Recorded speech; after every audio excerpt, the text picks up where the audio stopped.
Buenos días. Vamos a empezar con la sesión From Legacy Systems to Platform Mix, en la que vamos a comentar los sistemas legacy basados en soluciones transaccionales. Estos sistemas son unos sistemas sólidos habitualmente, que trabajan sin problemas, que tienen sus KPIs y que ofrecen todos unos indicadores pensados para el negocio. Sin embargo, tienen sus limitaciones. Y os voy a explicar ahora un caso que estuve involucrado hace un par de años de una empresa utility que tenía sus sistemas de operaciones con su mantenimiento, tenía su GIS, tenía su sistema de CRM con un call center, tenía sus sistemas de facturación y cobro que funcionaban con sus pasarelas entre ellos sin ningún problema. Hasta que cambió el escenario, entraron en un momento de crisis y empezaron a subir los impagos de facturas. Claro, el sistema transaccional pues, seguía su rutina. A los 15 días mandaba un aviso, a los 30 días un segundo aviso, luego un aviso de corte de suministro. Pero ese entorno dejó de ser válido. La dirección solicitó un proyecto en el cual lo que queríamos conseguir era poder predecir cuándo iba a haber una situación de impago para adelantarnos a esa situación, impedir que se hiciera un problema mucho más grande y proponer soluciones que de hecho ya existían y estaban disponibles, pero que no se podían poner en práctica porque no eran conocidas.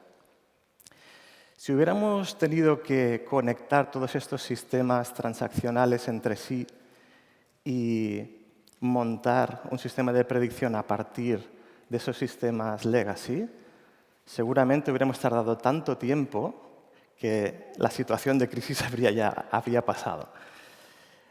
En este entorno lo que se propuso fue una plataforma de Data Analytics que recogiera información de los distintos sistemas y creara esta predicción.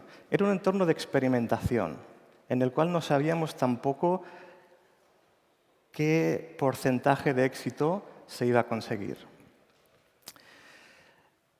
Entonces, estamos viendo que muchas veces innovar implica integrar nuevas tecnologías. Pero hay un trecho entre la voluntad de migrar a arquitecturas de nueva generación y cómo llevarlo a la práctica. Entonces, en esta sesión, lo que queremos es ver estas claves. Cómo enfocar correctamente la transición desde el legacy hasta nuevos entornos de analítica, cómo disponer de este entorno fiable que facilite el dinamismo que se necesita y estos entornos de experimentación, y qué herramientas disponemos y qué características tienen estas herramientas. Como siempre, os proponemos que participéis contestando a través de la web a esta pregunta, que sería: ¿cuál es vuestra opinión acerca del futuro de los sistemas de Data Warehouse tras la irrupción de las nuevas plataformas de analítica? Si pensáis que los Data Warehouse seguirán trabajando como hasta ahora, si habrá una hibridación o si finalmente quedarán obsoletos y desaparecerán. Para hablar de todo ello y contestar estas preguntas, contamos hoy con la presencia de 3 expertos en la materia. Me gustaría ahora introducir al primero de ellos. Enric Biosca es ingeniero informático con más de 10 años de experiencia en el ámbito de la arquitectura de datos y sistemas de información. Es profesor del Máster de Data Science de la Universidad de Barcelona y actualmente trabaja como manager en el Data Innovation Center de la consultora Everis. Su ponencia lleva por título Acelera tu camino hacia el Big Data. Enric, cuando quieras. Gracias. Gracias, Dani, por la presentación y por esta introducción. Gracias a la organización por haber liderado este congreso interesante. Efectivamente, en las ponencias anteriores hemos visto debates sobre qué pasará con el Data Warehouse, con los sistemas legacy. ¿De acuerdo? Yo hoy os voy a hablar de la visión que en Everis tenemos de ese camino hacia el Big Data, de esa transición y de cómo nosotros la estamos visualizando y realizando con nuestros clientes. Y además os hablaré de uno de los aceleradores que hemos creado para ello. Lo primero, esta cita no es mía, es del CTO de Dell EMC, y lo que nos viene a decir es que no necesitamos una estrategia Big Data, para el Big Data, sino una estrategia que incluya el Big Data. Las organizaciones, se ha hablado aquí bastantes durante estos 2 días, necesitan ser data-driven companies, y eso es lo que venimos también a decir nosotros, ¿no? Los datos cada vez más son importantes, los datos cada vez más son fundamentales a nivel de negocio, por lo tanto es importante que las estrategias de la compañía, más allá del debate de qué es Big Data, qué no es Big Data, que hace pocos minutos los compañeros de la UPC nos abrían ese debate, pues saber que es importante tener dentro de la estrategia una estrategia de datos. ¿De acuerdo? Nuestra visión de cuáles son los retos y los impactos en negocio que hay que tener en cuenta en la mayoría de sistemas informacionales, y el Big Data como sistema informacional, pues también. Básicamente, los sistemas informacionales deben dotar de capacidades a los usuarios para poder usar los datos. Muy importante también, lo hablaban anteriormente la gente de la UPC, muy importante el governance de esos datos. El governance, cada vez más, con el aumento del volumen de datos, de la variedad de datos, de las multifuentes, cobra más importancia. Por lo tanto, el governance, muy importante como pilar. Datos evidentemente accesibles y, además, esa variedad de datos, muy importante que las organizaciones puedan tener a su disposición, datos que hasta ahora no podían manejar, no podían explorar, a veces no sabían ni qué tenían, ¿de acuerdo? Ese dark data que también se habla en algunas ponencias.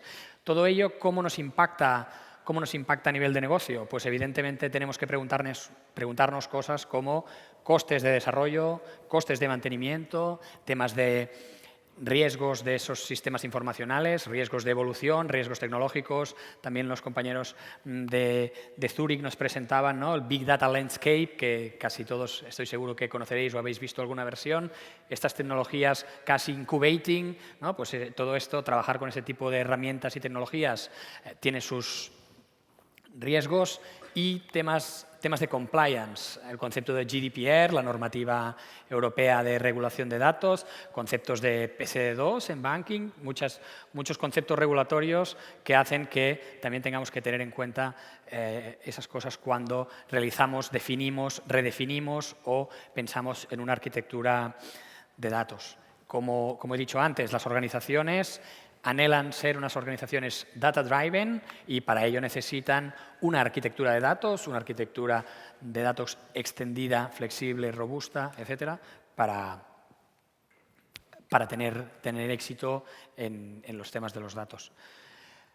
Trasladando esas necesidades de negocio y esos impactos y esos puntos a tener en cuenta, de alguna forma nuestra visión de Everis a nivel también más de portfolio detallado, de alguna forma, aquí se puede señalar, perfecto, de alguna forma el governance es uno de los pilares fundamentales y nos permite llegar al data monetization, trazando todo un camino, ¿de acuerdo? ¿Por qué ponemos el data monetization? Data monetization lo entendemos como el data monetization interno y externo. No solo es el concepto de comerciar externamente con nuestros datos, sino que el famoso valor, ¿no? Una de las nuevas Vs que tiene el Big Data es el valor que los datos proporcionan a las compañías. Ese valor también es interno y, por lo tanto, cuando un dato nos hace eficienciar un proceso, cuando un dato nos impacta positivamente en algo de negocio, eso en realidad es retorno de inversión de ese dato y monetización interna del dato, ¿de acuerdo?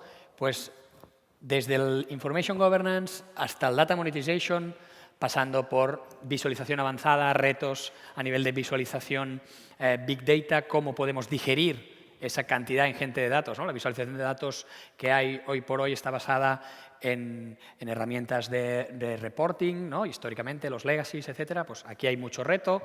Y toda la parte de real time, la mayoría de sistemas data warehouse actuales, informacionales, muchos orientados al batch, muchos orientados a cierres mensuales, semanales, diarios, ¿de acuerdo? Aquí, evidentemente, los retos de incorporar una parte real time, pues también son retos. Y, evidentemente, todo ello soportado a nivel tecnológico por unas arquitecturas que sean escalables, robustas, flexibles y que incorporen con el menor riesgo posible esos nuevos componentes que a veces son necesarios, lo comentaban antes los compañeros de Zurich, son necesarios porque aportan un claro valor al proceso del dato, aun siendo tecnologías no maduras, ¿de acuerdo? Pues también hay que gestionar bien esos riesgos.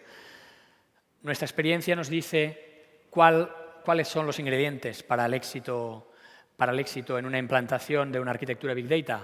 Primero, los usuarios, las personas, los casos de uso, ¿de acuerdo? Algunos clientes nos vienen y nos dicen, quiero una arquitectura Big Data, pero no sé muy bien para qué, quiero hacer una compra tecnológica, ¿no? Y a veces esto, puedes hacer una compra tecnológica agnóstica, pero tiene mucho riesgo, ¿de acuerdo? Es decir, primero, usuarios, casos de negocio, después, cambio cultural.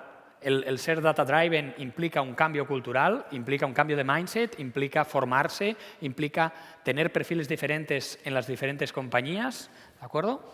Y, finalmente, la tecnología. Es decir, la tecnología es el soporte para todo ello, ¿de acuerdo? Evidentemente, relevante. Aquí tenemos fabricantes, tenemos implantadores, tenemos de todo y hemos visto que todo es importante, pero nosotros creemos que este es el orden para conseguir el éxito.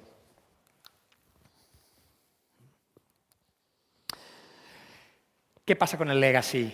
Ya ha habido mucho debate, si el legacy desaparece, no desaparece, se sustituye, no se sustituye. Yo no quiero abrir ese debate aquí, quizá cuando tengamos tiempo después, entre todos los ponentes y vosotros o fuera, podemos hacer un debate incluso divertido al respecto, pero la realidad de nuestros clientes, de las empresas, es hemos invertido mucho dinero en sistemas informacionales que tienen 5, 10, 15, 20, 25 años de historia, ¿de acuerdo? Y evidentemente, con todo el volumen de datos nuevo que hay, con las diferentes fuentes, con esa rabiosa real-time y actualidad de los datos, la mayoría de sistemas, digamos, no permiten de una forma sencilla incorporar ese valor añadido de los datos actualmente, ¿de acuerdo? ¿Cuándo es el momento para cambiar? ¿Se debe transicionar? ¿Se debe montar modelos híbridos? Bueno, pues de alguna manera estos son los principales drivers que vemos en nuestros clientes, los motivos por los cuales los clientes deciden moverse o cambiar el paradigma de su arquitectura de datos. Lo primero es solucionar cosas, lo decía ahora, ¿no? Solucionar cosas que nuestro sistema no nos está proporcionando hoy en día. El segundo, muchas veces, es una simple migración tecnológica, es decir, de alguna forma usar Big Data como una palanca para modernizar tecnológicamente algo que tengo desde hace 20, 25 años. Necesidades de negocio muy claras. Puede haber, ¿no?, muchos negocios que necesiten ese real time, esa visión 360 de cliente en grandes compañías que es difícil de tener en sistemas más legacy, más rígidos a nivel de esquemas, de estructura de datos, ¿de acuerdo? Y, evidentemente, la variedad y la variabilidad de los datos, enriquecer esos datos y tener unos datos mucho más potentes, sobre todo con lo que serían, digamos, los datos externos a nuestras compañías. Todo ello acompañado, evidentemente, de una parte tecnológica, una arquitectura sólida de referencia que nos permita llegar a ello y con un enfoque agile, con un enfoque de caso de uso, con un enfoque de ir integrando, ¿no?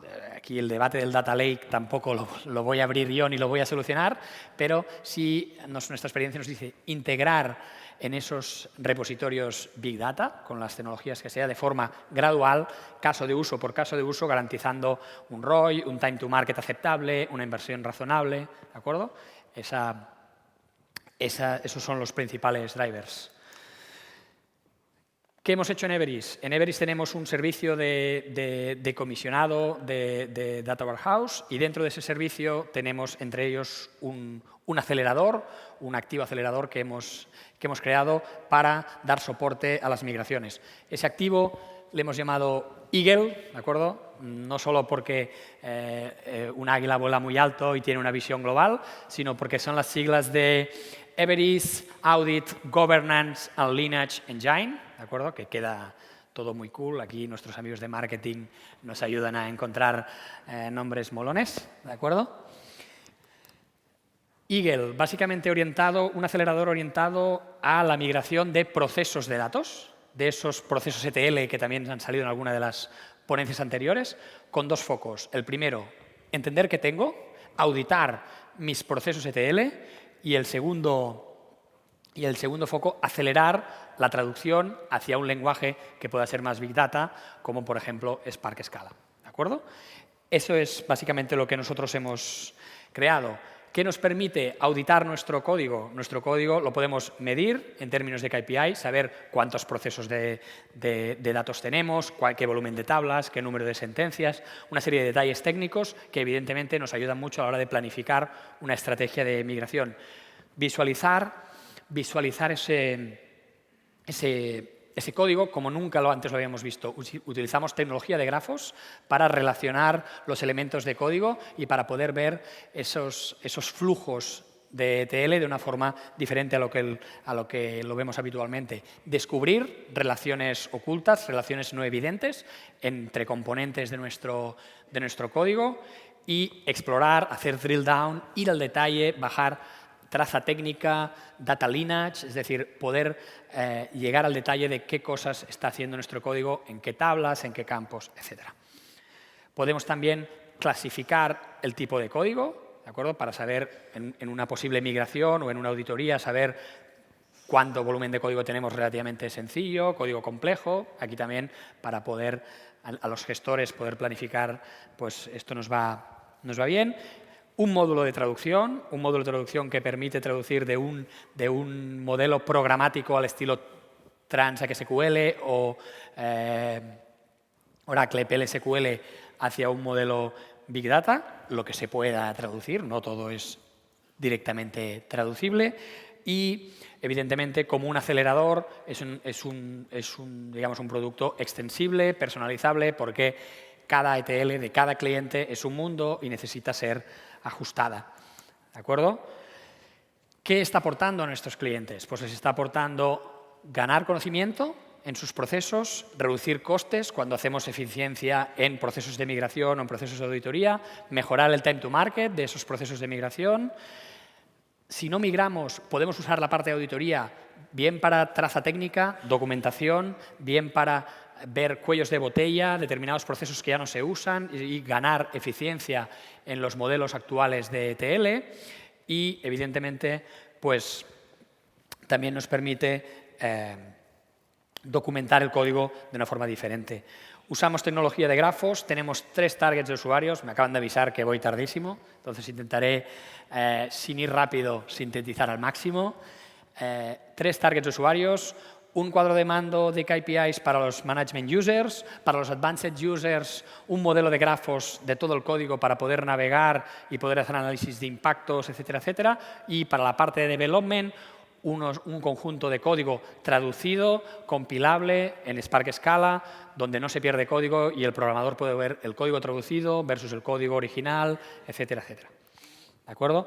Aquí tenemos algunos ejemplos. Podemos ver aquí un conjunto de datamars con su complejidad lógica y con su complejidad de SQL, un mapa de temperatura de nuestro Data Warehouse, tipos de sentencias, número de scripts, 7000 en este caso, número de lecturas y escrituras en diferentes tablas, tipos de sentencias, ¿de acuerdo? Ese es el tipo de metadata que estamos generando sobre un código ETL a varios niveles. Este es el nivel más de Dashboard Overview y a partir de aquí se puede hacer drill down. Usando grafos podemos clusterizar, podemos dividir nuestro código en partes independientes, planificar mejor una migración, decidir qué partes abordamos, qué partes no abordamos.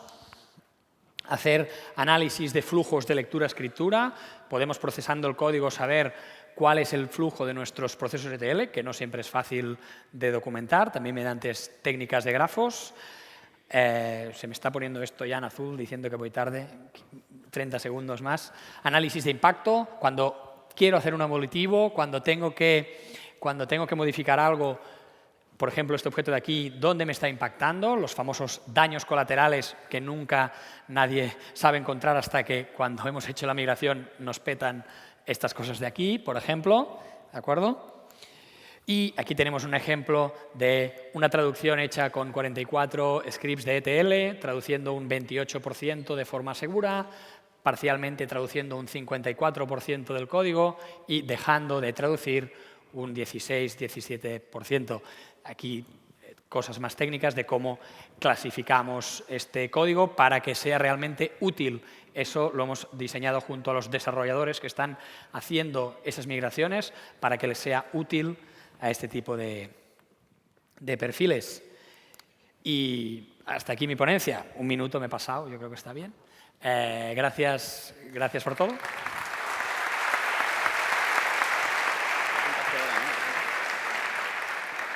Gracias, Enric. Enric nos ha hecho reflexionar sobre las oportunidades del Data Analytics, sobre los retos de las empresas que quieren ser data-driven y los ingredientes para el éxito. Tener en cuenta los usuarios, los casos de negocio, el cambio cultural y la tecnología, que, como hemos visto, nos puede ayudar con herramientas que nos facilitan la migración. A continuación, doy paso a Constantino Casado, que es doctor en Ciencias Físicas, posee un posgrado en Gestión por el IES y un título especializado en Gestión IT por la Universidad de Alcalá, además de certificaciones profesionales en Data Science, Gestión de Proyectos e Ingeniería Cloud. Constantino nos va a presentar una ponencia que lleva por título La ciencia de datos vive en la nube. Bueno, pues gracias por esta oportunidad de venir aquí a hablaros de Data Science y hablaros de pasión. Pasión porque es un elemento fundamental. Pasión realmente que os quería mostrar un poco aquí, en digamos, un paseo por la montaña para descubrir cosas sorprendentes, pero también una pasión por descubrir cosas a nivel profesional. Un camino que te lleva a descubrir, un camino que yo siempre he hecho de alguna manera orientado por la pasión y por el interés en descubrir cosas, aportar cosas nuevas y hacer algo relativamente o realmente trascendente, algo que trascienda un poco nuestro día a día. La verdad es que esta mañana alguien preguntaba, bueno, esto del Data Science, estamos haciendo redes neuronales y estamos haciendo cosas que no son tan novedosas. Pues bueno, ya hace más de 20 años estaba programando el doctorado, estaba usando una serie de algoritmos y ahora resulta que los mismos algoritmos de hace 20 25 años los estamos usando en las redes neuronales para hacer estas redes neuronales profundas y realmente he encontrado en el Data Science actual, en las posibilidades del Big Data, un ámbito realmente apasionante donde toda esa experiencia de vida, lo que estamos viendo es que está sirviendo para transformar la sociedad, casi diría como nunca antes. No sé si es una afirmación un poco atrevida, pero prácticamente diría como nunca antes. Y si estoy en IT, que llevo prácticamente 20 años en IT, después del doctorado y haber trabajado en varias industrias, es porque siempre me ha parecido que la tecnología, la informática, estaba transformando el mundo, ¿no? Y creo que lo ha estado transformando estos años, pero creo que lo que viene es todavía mucho más novedoso, rompedor e interesante. Y desde ese punto de vista, el rol de Data Science yo creo que es un rol fundamental. Y por eso quería venir a hablaros de la ciencia de datos, tal y como la vemos hoy en día. ¿Y de qué va la ciencia de datos? Bueno, vamos a empezar un poco a revisar algunos conceptos fundamentales para sentar un poquito las bases de las, ideas que os traigo, ¿no? Pues va fundamentalmente, primero, de datos. Los datos son el nuevo petróleo. Decían esta mañana en la conferencia, una de las primeras conferencias, es que Amazon tenemos un montón de datos de años, ¿no? Entonces ya no vale solamente con tener un aplicativo, no vale solamente con tener un desarrollo, no vale con tener una propiedad intelectual concreta, un algoritmo, va mucho más allá, va de tener datos y explotarlos de la manera adecuada. Y si me pongo ya a tener datos y mi competidor hace 5 años que empezó a colectar esos datos, pues probablemente tengo una desventaja que va a ser muy complicada de alcanzar, ¿no? Y además de datos, ¿qué otro elemento fundamental debemos considerar? Debemos considerar el valor de negocio. Valor de negocio, al final, no pensemos solo en dinero, pensemos que somos digamos, una entidad sin ánimo de lucro y que estamos investigando, por ejemplo, algoritmos para detectar cáncer. Y esos algoritmos para detectar cáncer, que tienen un valor para la sociedad, cuando encontramos uno, cuantos más algoritmos podamos probar, cuantos más cosas podamos descubrir, más valor vamos a aportar. Y al final de lo que se trata es de producir el máximo valor, la máxima transformación, el máximo interés para la sociedad con las cosas que hacemos. Pero hay un elemento fundamental que no solamente es, oye, verás, cojo datos y obtengo valor. Hay un elemento fundamental que es los tiempos. Los tiempos son fundamentales porque si yo descubro el nuevo producto estupendo que voy a conseguir vender y que va a hacer que mi compañía triunfe, tenga un éxito, si lo descubro tarde porque mi competidor lo ha descubierto hace 2 meses, pues probablemente pierdo toda la energía y todo el valor de eso que estoy haciendo. ¿Y por qué os hablo de los datos? ¿Por qué os hablo del valor de negocio y de los tiempos? Porque al final esa es la esencia del data science del que estamos tratando y que de alguna manera utiliza el Big Data y utiliza todas estas herramientas para conseguir esos resultados. Y ahora la pregunta que nos hacemos es, ¿y esto cómo se hace, no? O sea, ¿qué requiere fundamentalmente? Pues, hombre, para conseguir hacer ciencia de datos, lo que tenemos que hacer, lo primero, tener datos, fundamental. Y además de los datos, que ya os he hablado un poquito, hace falta otra cosa que es muy importante, que es experimentar. Experimentar más allá de lo que estamos acostumbrados. Experimentar, probar nuevas cosas, mezclar. Necesitamos un entorno más de laboratorio. Tenemos que probar todas las cosas, esencialmente el proceso de aprendizaje consiste en experimentar hasta que descubrimos cosas. Y no solo vale con experimentar. Nuestros data scientists no solo van a probar si esos datos que tengo ahí almacenados resulta que sí de verdad me permiten entender cuál es el nuevo producto que va a tener éxito, o a lo mejor no. Es un proceso de experimentación. Una vez que consigo encontrar la mezcla, digamos el componente químico adecuado, una vez que he experimentado y tengo ya la fórmula, no me vale solo con la fórmula para producir valor, tengo que hacer algo más, la tengo que llevar, digamos, al mercado, a los usuarios, lo tengo que, en realidad, lo que solemos llamar industrializar. Esos componentes son fundamentales. Para hacer ciencia de datos tenemos que tener los datos, pero además tenemos que investigar. Cuanto más, mejor. Cuanto más cosas podamos probar, mejor. Y cuando ya encontremos la solución, tenemos que poderlo industrializar. Tenemos que poderlo escalar, tenemos que poder llevarlo a la aldea más pequeña de África, lo tenemos que poder llevar al pueblecito de Missouri o lo tenemos que poder llevar aquí al barrio de al lado, ¿no? Lo tenemos que poder llevar a cualquier sitio. Bueno, y realmente, ¿qué está pasando? ¿Cuál es la historia más común de lo que viene? Bueno, yo en mis tareas diarias, cuando me conecto con empresas que me vienen pidiendo este tipo de cosas, ¿qué es lo que nos pasa, ¿no? Aquí hay una historia bastante frecuente que me parece que es una historia relacionada con la inmadurez de esta tecnología en relación con el común de las empresas. No estamos hablando de las grandes startups, no estamos hablando de las empresas más modernas, probablemente de todos los que estáis aquí, pues muchos tenéis un conocimiento bastante avanzado, pero hay empresas que vienen y nos piden que les ayudemos y vienen con una historia que es, oye, yo tengo montado aquí unos scripts de Ansible, tengo un Mesos, tengo un Kafka, tengo un Hadoop, he montado todo esto y bueno, quiero hacer un proyecto, pues por ejemplo, de mantenimiento predictivo y quiero que mis instalaciones, yo quiero saber cuándo se pueden romper, quiero que no se me paren nunca y quiero justo pararlas cuando yo quiero, ¿no? No quiero que se me rompan de manera imprevista y que, bueno, de alguna manera tenga una parada. Y cuando hablas con ellos, resulta que si miras y dices, oye, de esto, ¿cuántos datos has analizado? ¿Qué trabajo de data science has hecho? Bueno, pues la respuesta normalmente es 0. O sea, no he hecho nada con los datos todavía, no tengo un algoritmo, pero me he comprado unos servidores, he montado unos clústeres, he montado unos procesos, he contratado unos ingenieros que me han hecho unos scripts, ya puedo empezar a trabajar. Y bueno, realmente hemos empezado un poco al revés, ¿no? Hemos empezado a industrializar algo que no tenemos todavía el producto. Empiezo a industrializar y todavía no tengo la solución. Y te preguntas, oye, ¿por qué ocurre esto, ¿no? ¿Qué les pasa a las empresas? ¿Por qué toman estas decisiones equivocadas, ¿no? Pues probablemente porque venimos de un mundo en el que cuando hablamos de software, vamos a hacer un proyecto, la gente piensa en desarrollar un proyecto de software. ¿Y cómo se hace al día de hoy un proyecto de software? En vuestras empresas, cuando alguien os pide, un usuario dice, oye, vamos a hacer software, ¿no? Hay que hacerlo en Java. ¿no? Hay que hacerlo en .NET. No, ¿por qué? Porque es la plataforma, ¿no? Lo primero que pensamos es plataforma.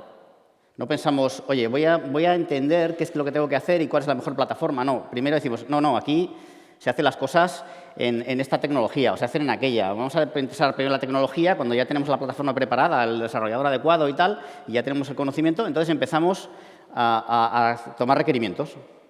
Y entonces vamos al modelo, vamos a hacer un proyecto de ciencia de datos, hablamos con el departamento de software, perdón, de IT, y dice, pues esto es un proyecto de desarrollo, ¿no? Es una aplicación nueva que vamos a hacer para que aquí calculemos el mantenimiento predictivo. Y lo hacemos como si fuera un desarrollo de software de esa manera. Empezamos un poco, digamos, al revés. Porque el desarrollo de software tiene incertidumbre, ¿no? Todos estamos en proyectos que luego se alargan, que aparecen cosas, que no funcionan como deberían, pero solemos tener bien definido lo que vamos a hacer. Tenemos una transacción. Oye, vamos a hacer un software para vender altavoces, ¿no? Vamos a vender estos altavoces a la gente que está aquí y va a haber una transacción y lo va a ocurrir de esta manera y voy a vender por un importe. Hay mucha más certidumbre. Es más un trabajo de ingeniería, es un trabajo de construcción. Tengo un plano y lo voy a levantar, ¿vale?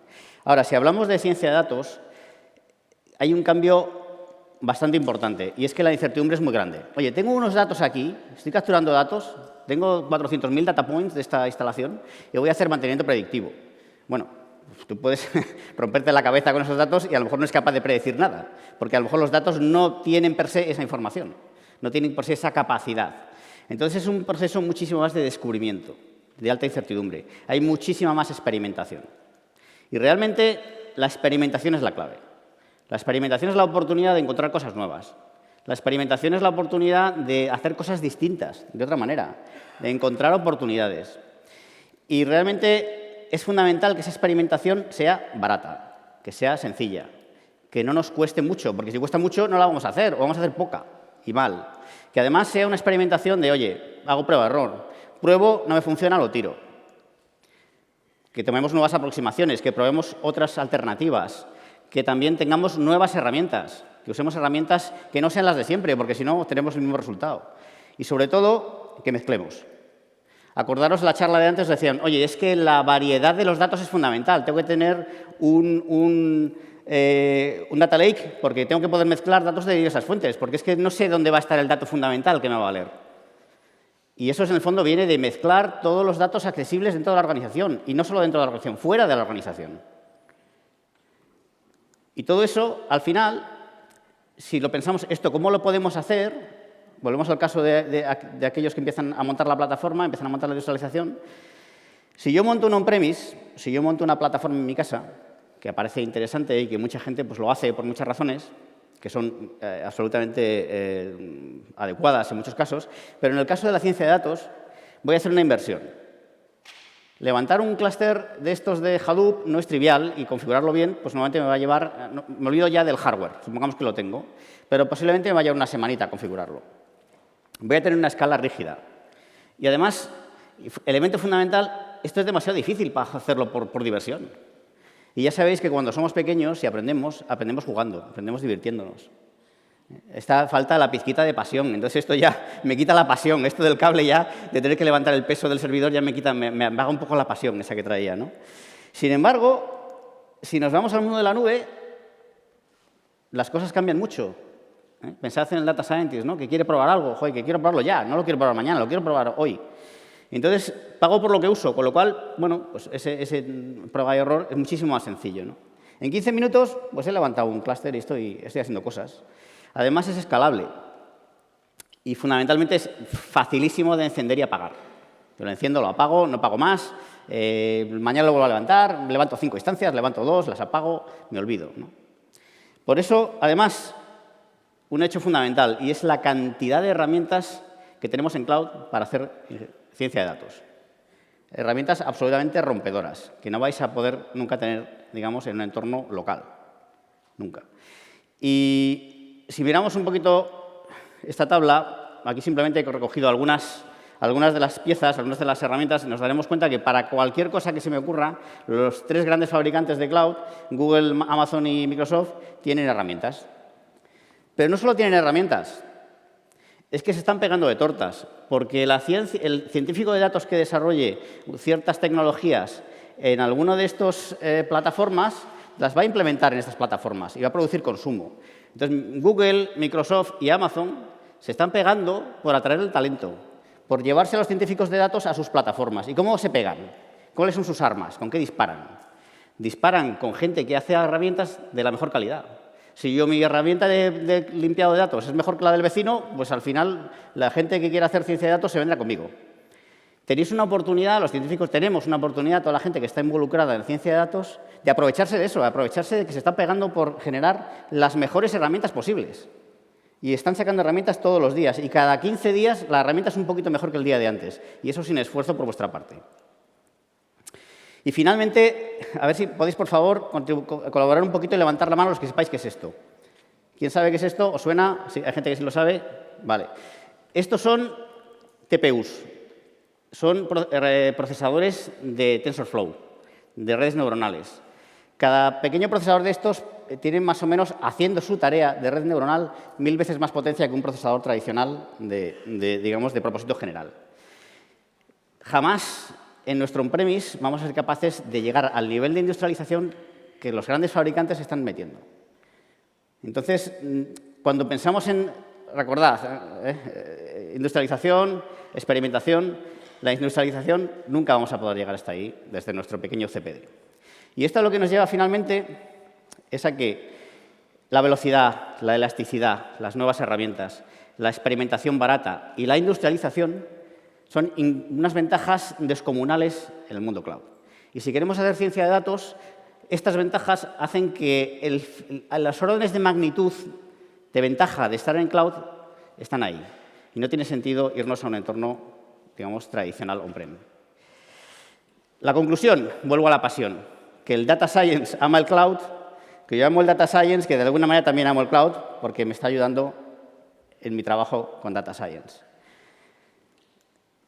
Muchísimas gracias a todos. Un placer estar con ustedes.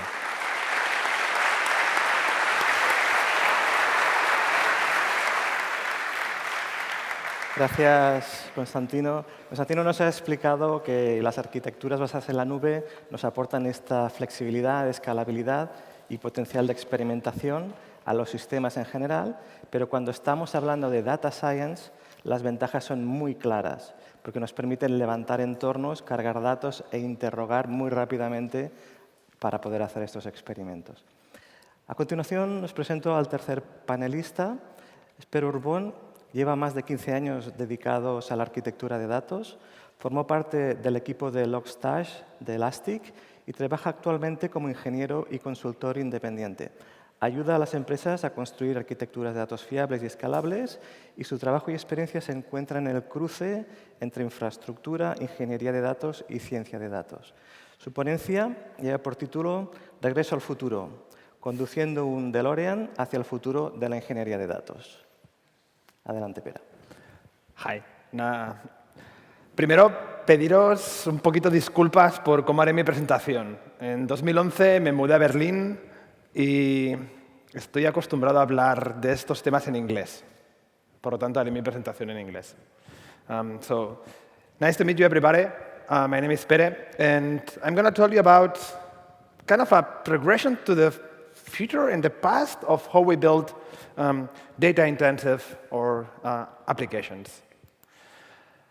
These days, I work as a freelancer, as a consultant, but I also work most of my time with this organization. This is Springer Nature in Berlin. How many of you know Springer Nature? No? Nobody? Yeah, one over there. Two. So it's one of the biggest scientific publishers in the world, responsible of things like Nature, Springer Magazine. So basically, all your research that you do in universities, it's being published by us in here. And mostly my talk will be about part of the job I do regularly with them. And it's going to be about the challenges and the transitions from a very old legacy system to a real one data-intensive application. Who am I?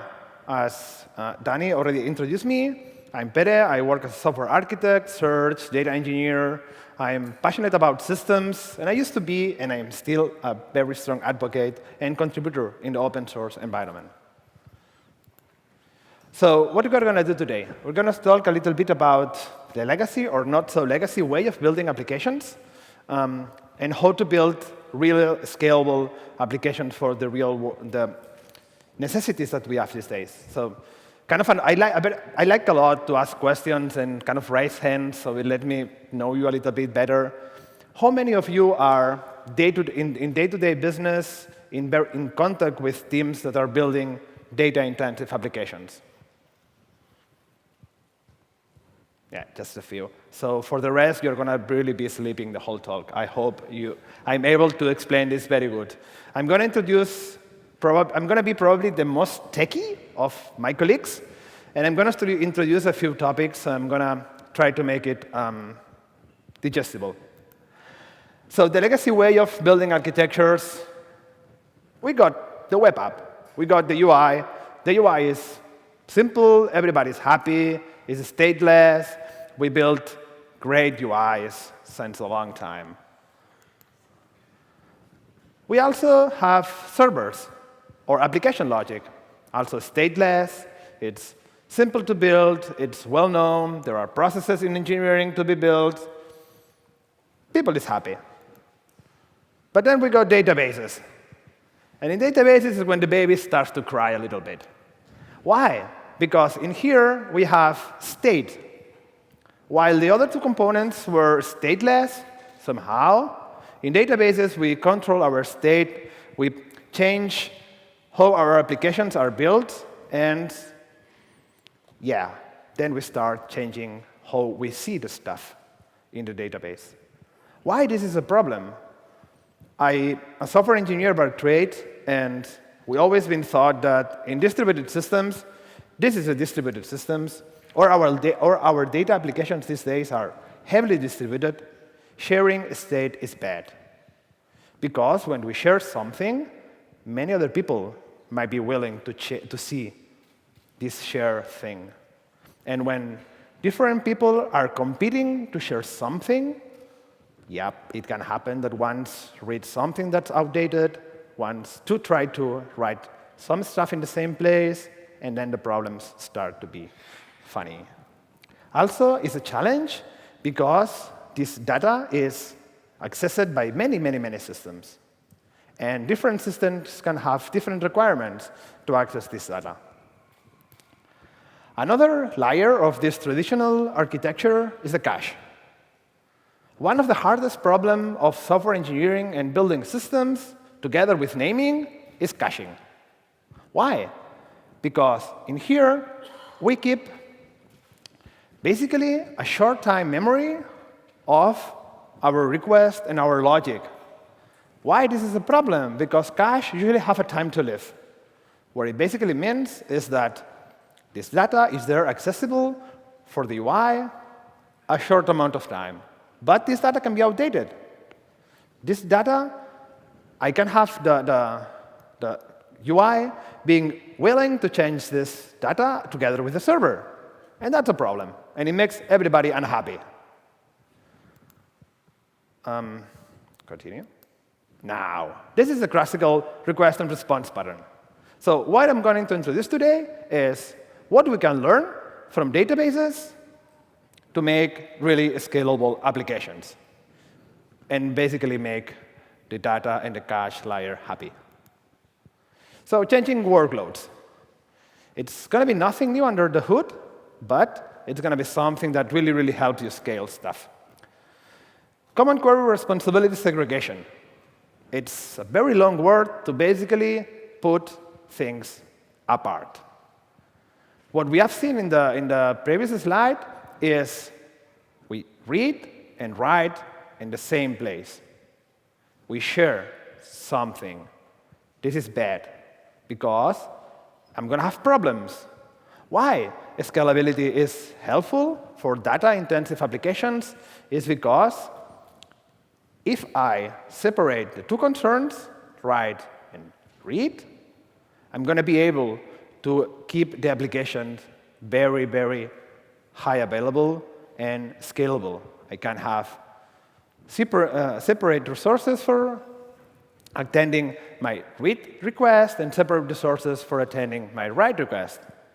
And why this relates to databases? Because databases have replication. In all our data-intensive applications, we have a cluster. And a cluster contains a specific logic to replicate your changes. Basically, you write to a database, you write this to log, and the database engine sends these events, this information, to the rest of the cluster, being sure that you as a client see one thing, and this thing is consistent. Separating reads and writes, it's going to give me a lot of capabilities, and databases already do that. As I said, event sourcing.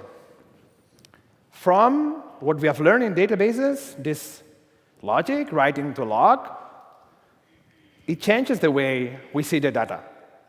In a database, we see data transactionally. Basically means I write something because I add a new line or I add a new purchase, etc., etc. But in the database level, we see events. Why events are important? Because it lets us have accountability. There is this very famous article from Microsoft that says accountants don't use erasers. Basically, La Caixa don't use erasers. When you move some money from account to account, it's basically a new line. And this helps us build scalable applications, because events doesn't contain state. They are immutable. It's very important that when we deal with data, we start thinking about immutability. You create something that's never going to change, because change is bad.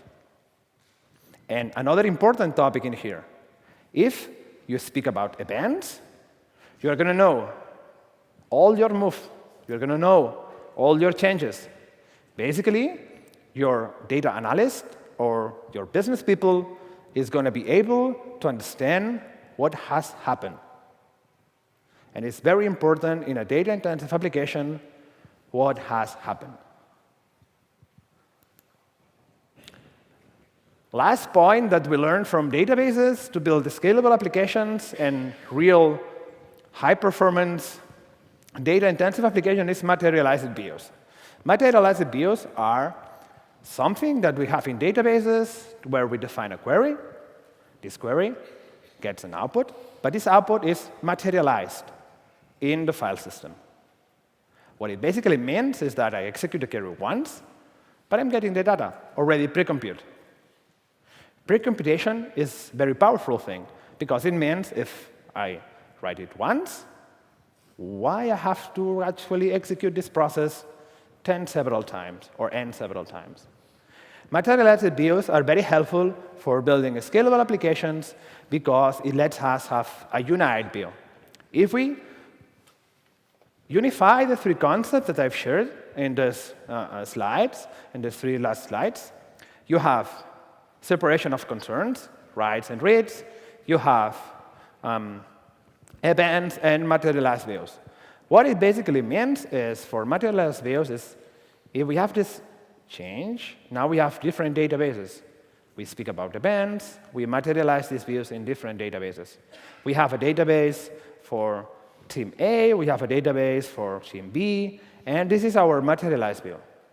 We also have the opportunity to query our logs, our streams.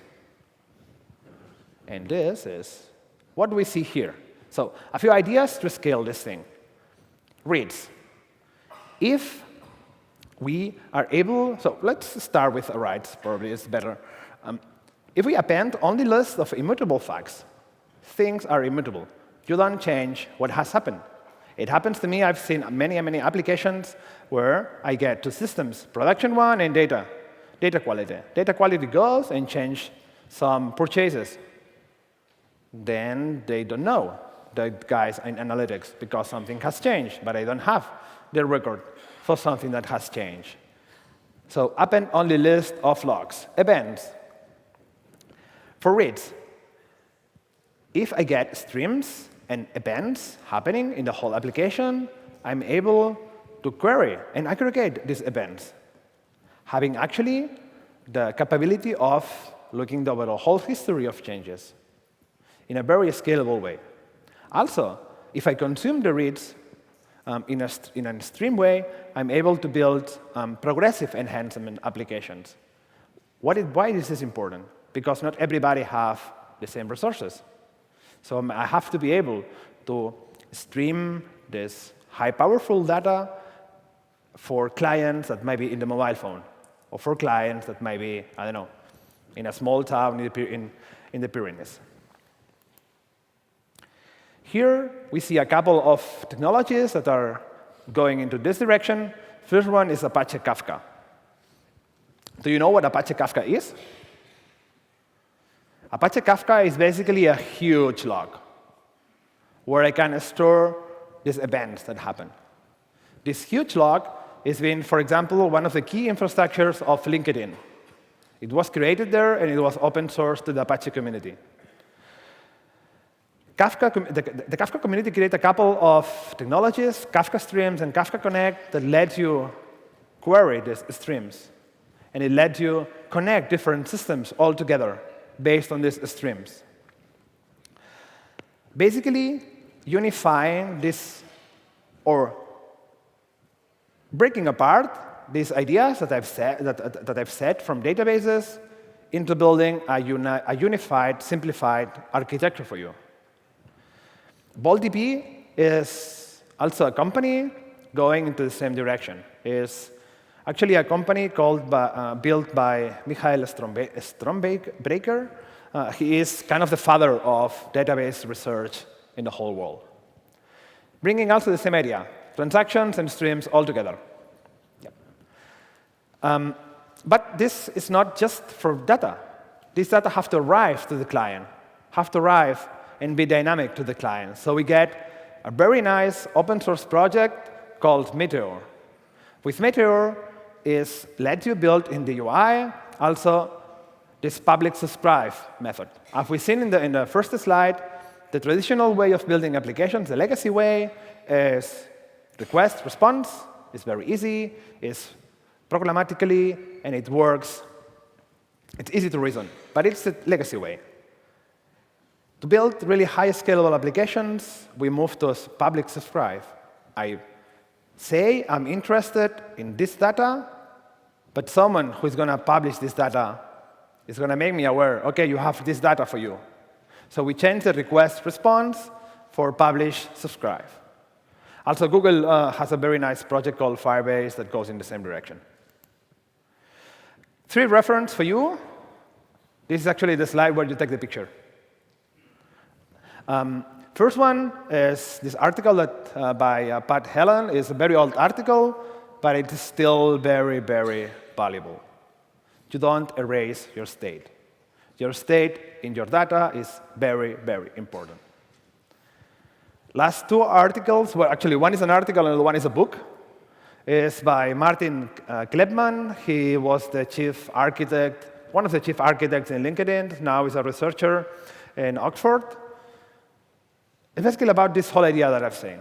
How you make very data-intensive applications in a scale in this life. And that's all. Thank you.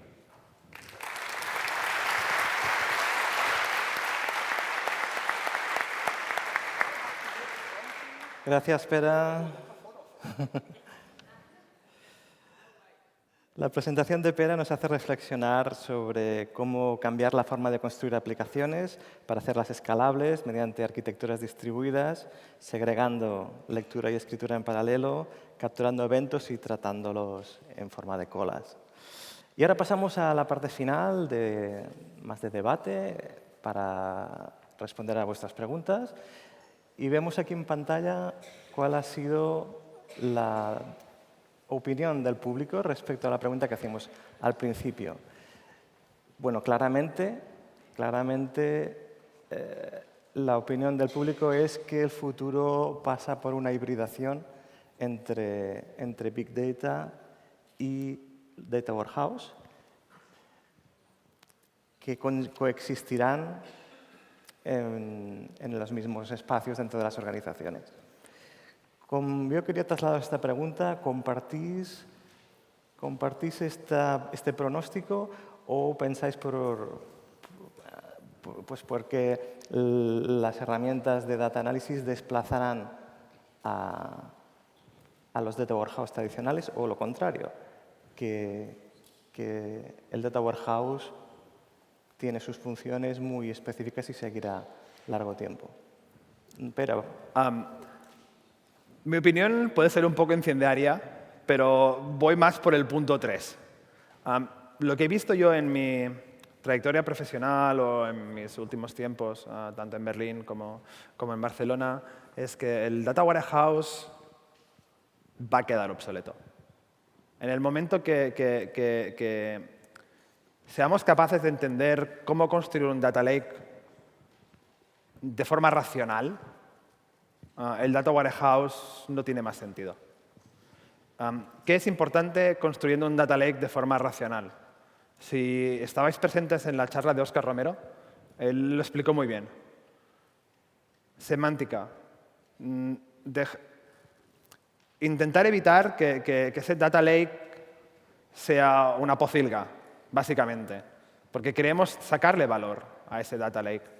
El data warehouse es bueno y es fácil de entender porque no es una pocilga, hablando así en un lenguaje un poquito más de estar por casa. Bien, yo complementando, no se me oye, ¿no? ¿Se me oye? Sí, sí. sí. Vale. Complementando un poco lo que la respuesta incendiaria de Pera.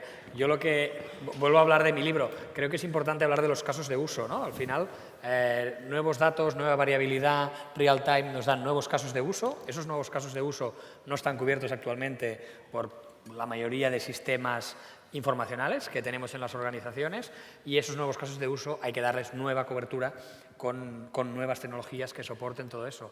Respecto a los casos de uso que ya tenemos actualmente, que están cubriendo los data warehouse tradicionales, pues yo creo que aquí, de alguna forma, pues el camino que cada uno siga dependerá también de cuánto peso tengan los casos de uso tradicionales versus los casos de uso digamos, más nuevos.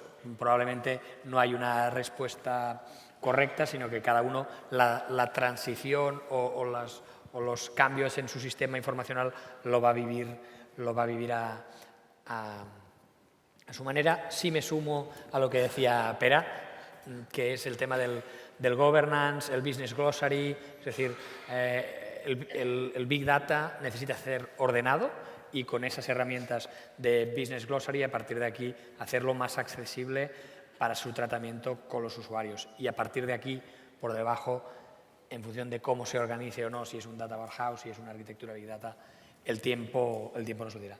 Constantino, hibridación, ¿sí o no? Bueno, yo creo que Pues al data polarización. warehouse le pasará lo que a los dinosaurios, ¿no? Que o desaparecerá o evolucionará. Es decir, yo creo que es una cuestión semántica. Si le seguimos llamando a lo nuevo data warehouse, seguirá existiendo, pero no será lo mismo, ¿no? Creo que es un poco a lo que apuntaba Pera también en este sentido. Si hay algo mucho mejor, no seguiremos usando lo antiguo, ¿no? Seguimos teniendo coches, pero si son eléctricos le llamamos coche, existe todavía, ¿no? Este es un poco el concepto, ¿no? Entonces, Al final el data warehouse es esto, el data lake es la evolución del data warehouse a un sistema más escalable y donde puedas tener más procesamiento. Entonces, cogiendo esta idea, una empresa que no tuviera ahora mismo nada, ni data warehouse, ni tuviera plataformas de data analysis, debería pasar primero por una fase de data warehouse, de ordenar, de conceptualizar sus indicadores para luego llegar al data analysis, o pensáis que esto está cambiando y que Yo podría creo- directamente a experimentación? Yo creo que no es necesario, pero lo más importante es que esa empresa que no tiene nada, por ejemplo, a mí me gusta mucho contar historias. Hace unos días hablaba con una empresa en Berlín, Outfittery, que básicamente es una empresa que recomienda ropa para hombres. O sea, tú te quieres vestir, quieres ir muy mono, los hombres somos muy malos para esto. O tenemos consejeras, o la mujer nos ayuda, o... Amén. Pasa más yo soy muy malo para escoger cómo vestirme. Ellos tienen gente, ayudantes de moda, que te dicen, pues tienes que ponerte estos pantalones, tienes que ponerte esta chaqueta, y ahora están en un proceso de automatizar este conocimiento humano en un sistema de analítica. Hablaba con ellos y me decían, es que quiero montar un data lake. Quiero montar un sistema que me permita tener toda esta información, procesarla y poder tomar acciones a partir de esto. Me decían, ¿cómo lo hago? Y les decía, vale, dale una estructura, dale una semántica y sobre todo empieza con un caso de uso de negocio. Creo que es una cosa que a lo mejor compartimos entre todos aquí, junto con mis compañeros de sesión. Cuando no hay un caso de uso y ese data lake se construye desde IT, va a ser un desastre. O sea, en IT a mí me gusta mucho construir sistemas, me gusta mucho construir cosas, pero al final las construyes para que el negocio avance. Esa primera recomendación para esa transición, o sea, no es necesario construir un data warehouse, es necesario saber qué quieres para poder construirlo. Yo no pasaría por el modelo tradicional, me iría directamente al modelo de data lake, pero con 2 dedos de frente, sin querer meter toda la porquería ahí. Tú, con tu experiencia que has visto en distintas empresas, ¿qué le recomendarías? ¿Ordenar primero su casa o definir muy bien este caso de uso? Yo creo que al final también estamos hablando de unos conceptos, ¿no? Lo comentaba él antes.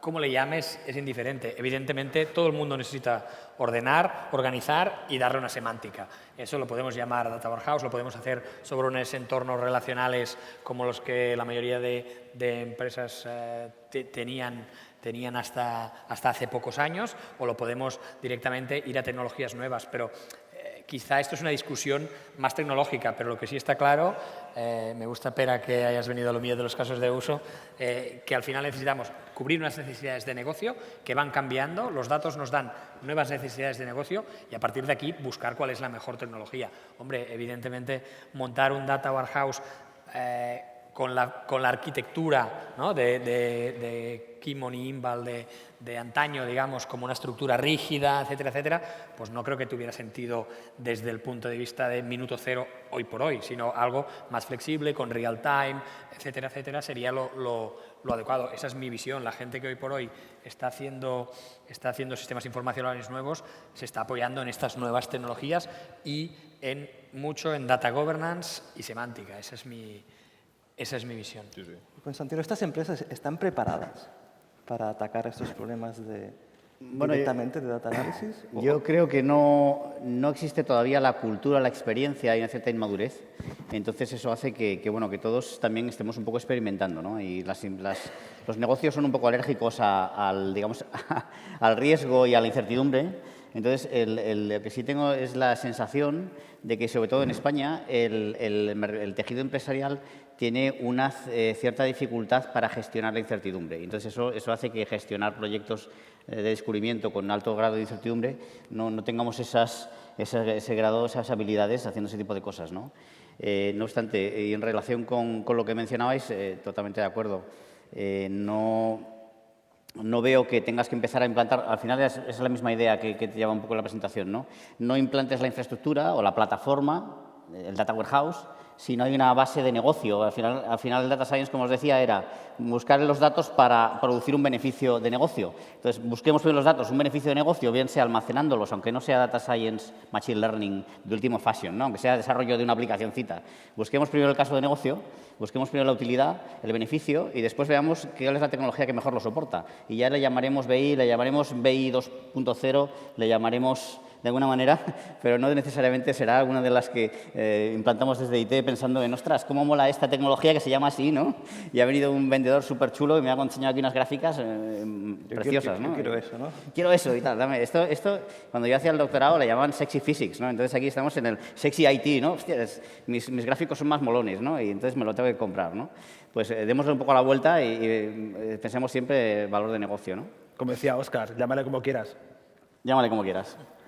¿Alguna pregunta del público que quieran dirigir a los ponentes de los temas que estamos hablando o de alguna de sus presentaciones? ¿Alguien quiere...? No seáis vergonzosos, ahora es la hora de preguntar cosas. A lo mejor sería interesante formular una pregunta. ¿Podéis levantar la mano los que creéis que, digamos, la ciencia de datos y el Big Data os va a impactar en los próximos, digamos, 2 años de forma importante en vuestro trabajo? Bueno, yo obviamente la levanto, pero... Obviamente, ¿no? Pero bueno, una reflexión. Sí, efectivamente estamos viendo que esta evolución de los datos nos va a cambiar muchas También, Dani, paradigmas. en parte a tu pregunta, una cosa que sí que es importante es el Data Warehouse te introducía este esquema. Este esquema lo tenías en el modelo estrella, tenías un esquema, una estructura, te forzaba a pensar. En el problema del Data Lake es que aún no está esta semántica, esta estructura. Por lo tanto, yo creo que es muy importante para cualquiera que quiera empezar a hacer un Data Lake, es centrarse en esta estructura. Desde el punto de vista técnico, ¿eh? O sea, es darle semántica. Por ejemplo, la gente de Kafka tiene un proyecto que es muy interesante, que es el esquema registry. Juntamente con Abro, te permite, por ejemplo, saber los eventos si son backwards compatible, si son forwards compatible, si son transients compatible. Y lo que me permite a mí, por ejemplo, es decir, vale, voy a consultar estos datos de hace un año, pero los podré consultar porque conozco su esquema. Mi aplicación, mi consumidor de estos datos, ¿va a poder acceder a estos datos? Porque si no tengo esta información de semántica de esquema, básicamente voy a ir un año atrás o 6 meses atrás y estará seguro que va a haber cambios, porque los cambios son inevitables. Y en el Data Warehouse está todo como muy estructurado. O sea, tienes tu modelito, tus atributos, todo, y de ahí no te sales. En el Data Lake, en cambio, todo es libre. La libertad tiene que venir con esa estructura. ¿Hay una pregunta? ¿Tenemos una pregunta? Venga. Sí, es para Constantino. La mejor slide que has enseñado es la de que software development is not data science development. Entonces, desde un punto de vista más de management, desde arriba, ¿cómo, digamos, esto de decir, intentar conseguir recursos para algo que dices, oye, es que no sé lo que voy a conseguir, parece difícil que desde arriba te vayan a dar recursos, digamos, sin asegurar un retorno. Entonces, ¿qué mentalidad? ¿Cómo cambias esta mentalidad desde arriba? De decir, oye, pues tengo que tomar este riesgo, tengo que tomar la decisión de poner recursos en algo que no sé si va a retornar nada. Sí. ¿Qué hay que hacer para hacer este cambio al top management? Bueno, yo creo que es un cambio cultural. Piensa que, como os decía, esto tiene mucho de investigación, ¿no? Tiene mucho de prueba de laboratorio. Y esto sí que lo hacemos no en el área de datos, no es del área de IT, porque el IT era aquello que le servía al financiero para llevar la contabilidad, ¿no? O sea, ponía el RP porque, ostras, si no... Entonces, realmente vamos a un escenario en el cual el mundo digital, la transformación digital, está impactando en todas las compañías. Y igual que teníamos un laboratorio para producir un modelo de jabón mejor y para poder competir ahí, vamos a tener que tener un laboratorio para producir mejor información para aquellos clientes que accedan a través de móvil. Y esa información la vas a tener que sacar de esa experimentación. Y si no estás ahí, pues tu competencia va a estar. O sea, al final yo creo que va a caer. Hace poco estaba leyendo un dicho que dice, bueno, el futuro ya está aquí. Lo que pasa es que no está repartido por igual. O sea, va a haber compañías que lo van a estar haciendo antes y otros lo van a estar haciendo después. No sé si el mercado, lo que va a ser en algunos sectores, va a adquirir unas dinámicas monopolistas y el primero que llega se va a quedar con todo, en cuyo caso, si eres el segundo, estás un poco fastidiado, o si va a tener una dinámica más, tradicionalmente esto no ocurre, pero en los mercados de datos, decía, acordaros, Amazon, yo tengo millones de registros históricos de años y esos registros no los tiene nadie más, o los tienen solamente algunas compañías, ¿no? Va a ser muy difícil competir con ellos, con el que llegue primero, ¿no? Yo creo que ese es el mensaje fundamental. De todas maneras, por ampliarte un poco más, por ejemplo, en industria hay bastantes proyectos, se están abriendo de mantenimiento predictivo. Es una tecnología, hay mucha incertidumbre, pero hay algunos dominios en los que la incertidumbre ya no es tanta, porque hay muchos algoritmos muy maduros, ya se sabe lo que hay que hacer, los motores de recomendaciones son muy maduros, hay un poquito menos de incertidumbre. Lo que yo creo es que el verdadero valor de negocio, donde podemos de verdad adelantar a la competencia, es en aquellos sitios donde la gente no está mirando, donde podemos hacer más pruebas, donde podemos hacer mejor laboratorio. Como os decía, si te vas a un modelo cloud y tienes un poco de inquietud, pues la verdad es que a veces en 2 tardes puedes hacer un montón de cosas. Entonces, el riesgo de invertir 2 tardes en algo tampoco es una locura. Es verdad que a lo mejor tienes que traerte unos cuantos terabytes del data warehouse tradicional o de no sé dónde, y hostia, eso ya no es tan fácil porque la línea de datos, etcétera, ¿no? Pero si puedes invertir en hacer, experimentación barata, esto puede ser un mecanismo para que puedas llegar ahí y competir, ¿no? Y desde luego tendrías que mirar cómo estás en tu sector y obviamente si tus competencias todos están haciendo mantenimiento predictivo, pues bueno, pues tú vas a llegar ahí, seguro. Bueno, pues con esta reflexión cerramos. Ay, Perdón. ¿Sí?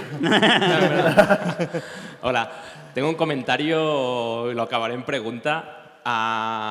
Yo con mi experiencia construyendo el Lake de Zurich y también mi experiencia anterior trabajando en centros de investigación como Eurecat, he visto cómo se tratan esos temas desde el punto de vista de investigación y desde el punto de vista productivo. Creo que es un cambio de paradigma de cómo se hace el método científico, donde tú vas haciendo experimentos y tienes un objetivo, pero no tienes claro si llegarás o no, pero tu alegría es llegar. Y la parte productiva, que es que tú tienes un problema y necesitas poner toda tu maquinaria a resolverla. Yo aquí veo un símil en la industria farmacéutica, donde sabe qué enfermedades no sabe curar y pone allí recursos para experimentar, y sabe qué enfermedades ya está a punto de curar y pone su industria a hacer fármacos.